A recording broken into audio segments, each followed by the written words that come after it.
Daniel Cage. I am the CEO at Speedchain. We provide B2B blockchain ecosystems for business. With any new type of technology or business, there are oftentimes misconceptions around what it is and what it isn't. And I think some of the challenges just as an industry as a whole will be around this rapid pace of growth in the industry will also come with some headwinds that may or may not be really relevant to the business itself. So an example of that is the value of cryptocurrencies go up and down and are reported highly. And so it's a highly visible market, both blockchain and cryptocurrency. That really has almost nothing to do with the B2B part of blockchain as a business. Some require cryptocurrency and some don't. And so I think one of the trends that will happen, we'll see a rapid growth, but we also see this volatility in one part of a very highly visible part of the business. And because of that, it will require some of us, which are B2B providers, to really go after business use cases that are quantifiable and proven, and that way really separate the two, which is really blockchain on the one side as a business tool, and then cryptocurrency as really something else that's used by people for varying degrees of use cases. Some of the best business advice I've received is just a simple sentence that is, vision without execution is daydreaming, and execution without vision is chaos.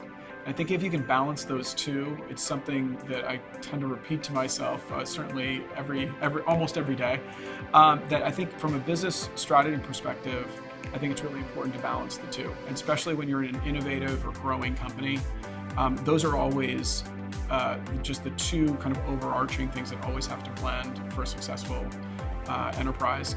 And then the second piece of it is more important, which is people. That regardless of the strategy, it's really your team that's going to define whether you're ultimately successful or not. And so to really focus on those things. I think the best advice I could give is communication within the team. So to what we say around Speedchain is vision, values, and velocity. And so that means when you're talking about the growing pains of a company or challenges that may come up in any environment, it's my job to convey the vision of the company, why we're doing something we're doing, the value of what those decisions are, and really to communicate that with the team. And then lastly, the velocity. So how quickly will that change our path to get to the objectives that we've all set out as an organization? The way I leverage the skills of my executive team are really in three pieces. So each person that comes to the team, including me, has a core competence. They have a deep understanding of the company. And then third, they have a unique perspective, their own human capabilities that they're bringing to the team. And so we all try to access all three of all of us.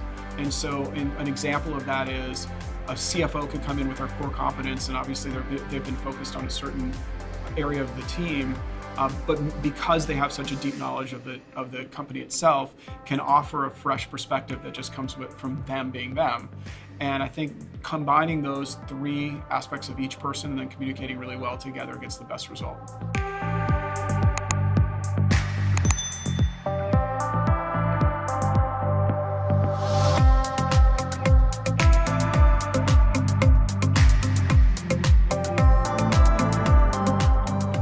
My name is Wes Smith, co-founder and CEO at Direct. Direct is an end-to-end enterprise software platform for vacation rental management. Biggest challenge I've experienced in my current role is finding product market fit. And when you're building an enterprise software platform, it takes time to build and to test and to get market feedback, and that costs a lot of money. So along the way, finding product market fit, there's been several times where we've almost run out of money. We've had to kind of deal at the last minute to make stuff work out and get to where we are today.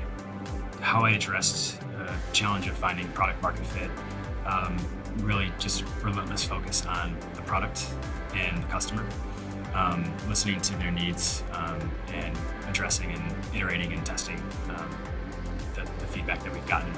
And then of course, just getting out there hustling and pitching and closing out necessary fundraising to make it happen.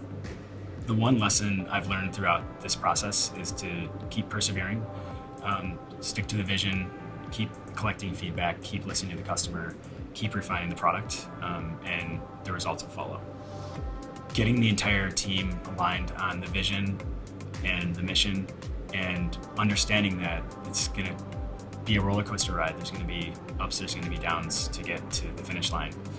And one of my favorite quotes kind of related to this concept is, one does not discover new lands without consenting to lose sight of the shore for a very, very long time.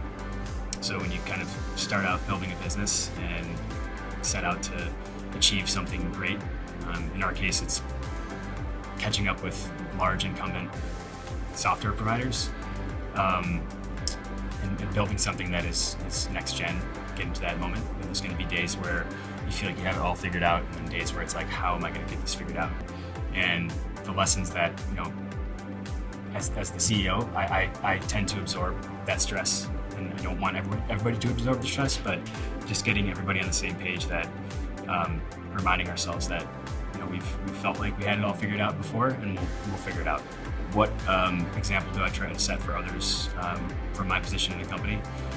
I think the big thing that is important to our culture and to me is that good ideas and innovation can come from anywhere, especially when you're a lean team.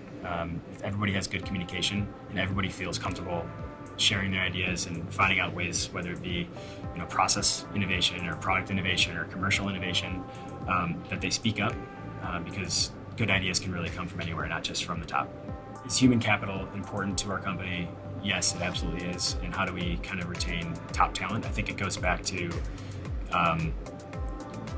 good ideas and innovation can come from anywhere. So if you've hired somebody who's a good fit for the role, and you can give them the autonomy to be the best they can be, while also giving them the support that they might need at times, I think that helps to retain great people, because if they're a good fit for the role and they understand the vision and they're contributing to that vision, they don't want to leave.